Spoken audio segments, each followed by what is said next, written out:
we need additional library to safely encode output. One recommended library is encoder from OWASP. Go to build.gradle and add this dependency.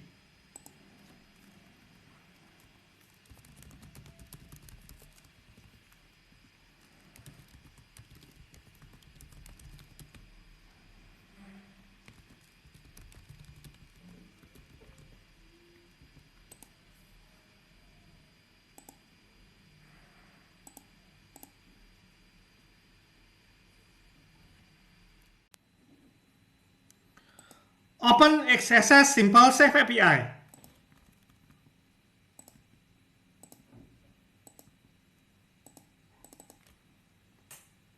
To encode the result, we can use encode class from OWASP. So, change the code into this. Don't return original join string, instead encode it first.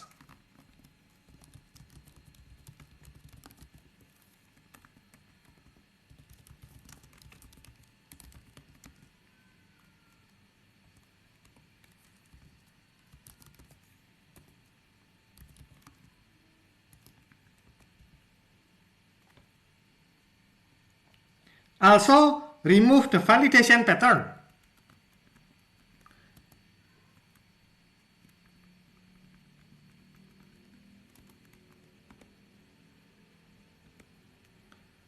So later on, we can see the difference.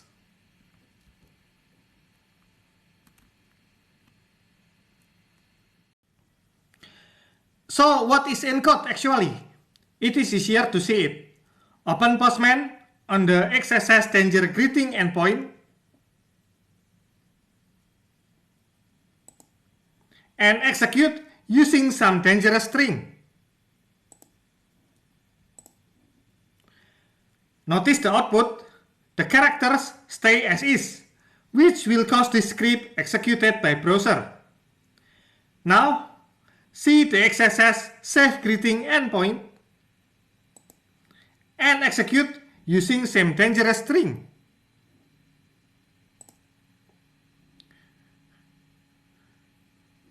Notice how the punctuation marks converted into some code.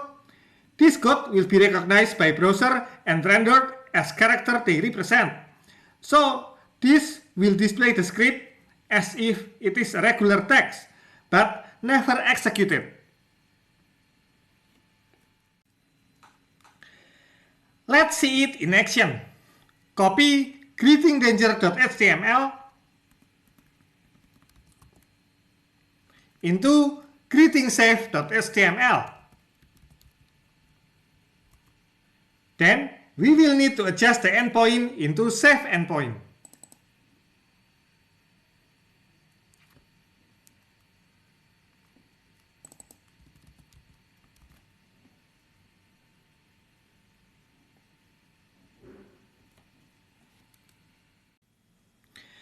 Now open localhost port 8080/greetingsafe.html and try to use some dangerous string as name.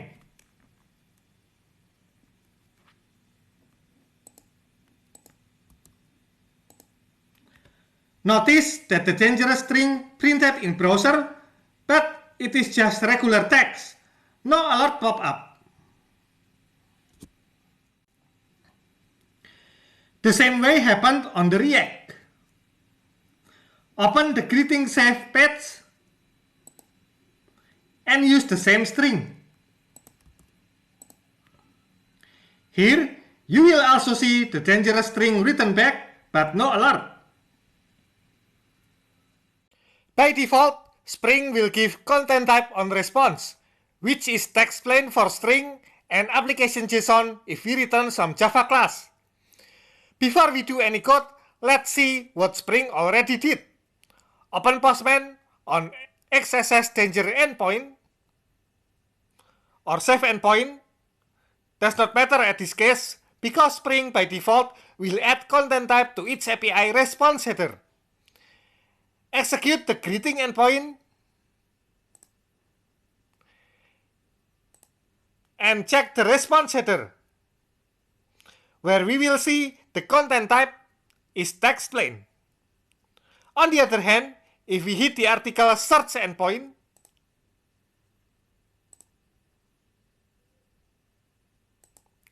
the response content type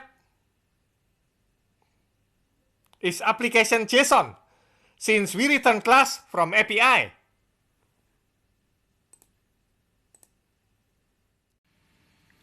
Still, it is a good practice to define the response content type explicitly. It is easy to. On the Spring mapping annotation, we can add produce attribute. Try it on XSS Simple Save API, where we will explicitly set content type for greeting into TextPlain.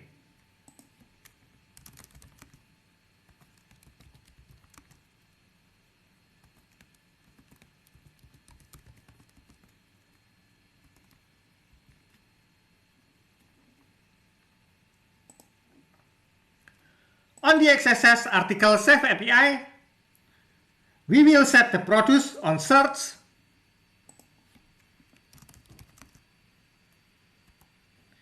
into application JSON.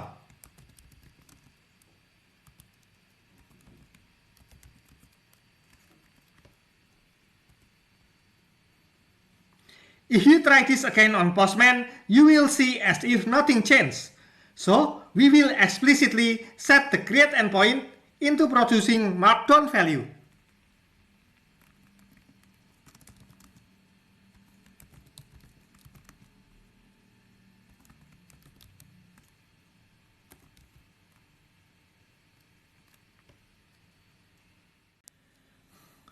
To test it, open save endpoint on the create article. Create any article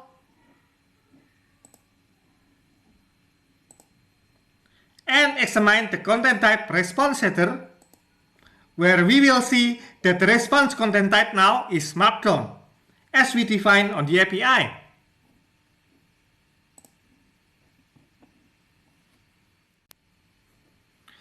A more concrete example of setting content type is on the previous download file example. Let's open Postman on folder XSS Danger. Endpoint download file.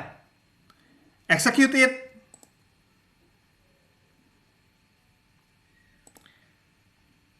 And we will see that Spring gives the content type as JSON, since we don't define one.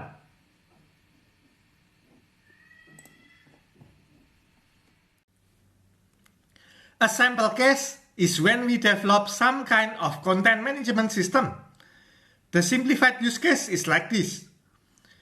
We have a content management system in which user can upload image, audio, or any other types. In the backend, it is a common thing to hash file name. So, instead of original file name, we will save the file as hash like this. And the client that upload it will get the hash string to retrieve the file later. Now, some other application needs to download the file through some API. Depends on the file type, the client application will need to provide audio playback for MP3 or display thumbnail for image or any other matching action. For the client, hash string cannot be reverted back into the original file name for security reason. So, how can the client application know what kind of file is this? Here, the response content type take part.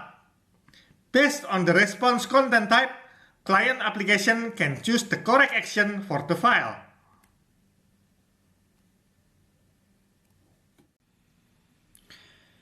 Back to our example, we might say if the file is text-based file like CSV file, browser will display it. On the XSS Simple Save API,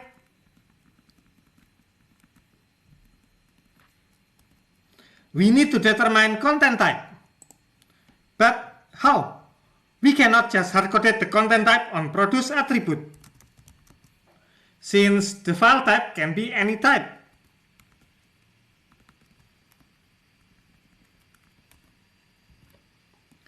Well, my first suggestion, don't guess based on file name and map the extension to content type.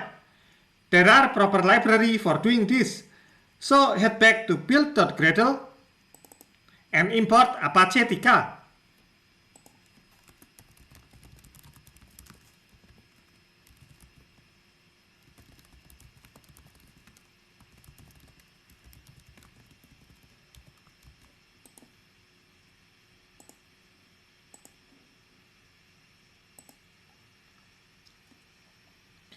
Tika is a library that can be used to detect and extract metadata from many file types, which is suitable for our needs.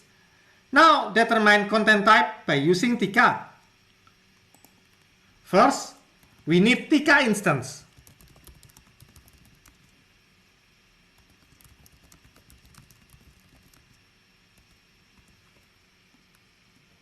Then in the download API, we can determine content type using Tika.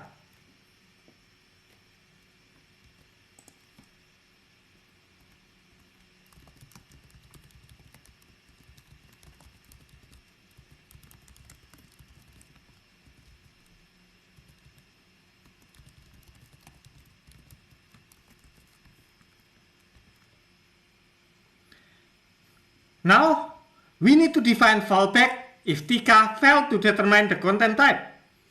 Also, we don't want browser to execute any HTML file. So let's create a fallback to set content type as plain text in case we encounter one of the two cases.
To set header on response, we cannot just return the class or resource in this case.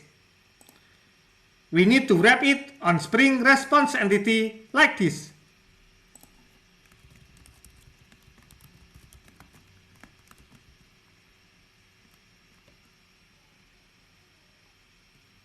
Now, we need to build and return the response containing file and content type header.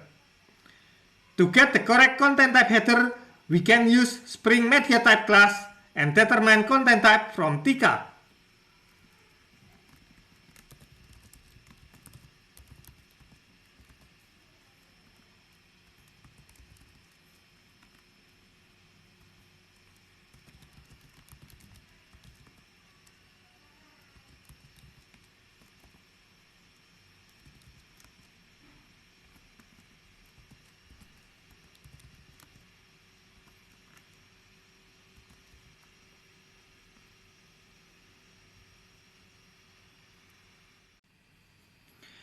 Now, test it. Open browser and hit the Save Download File API on localhost port 8080/API/XSS/save/v1/file.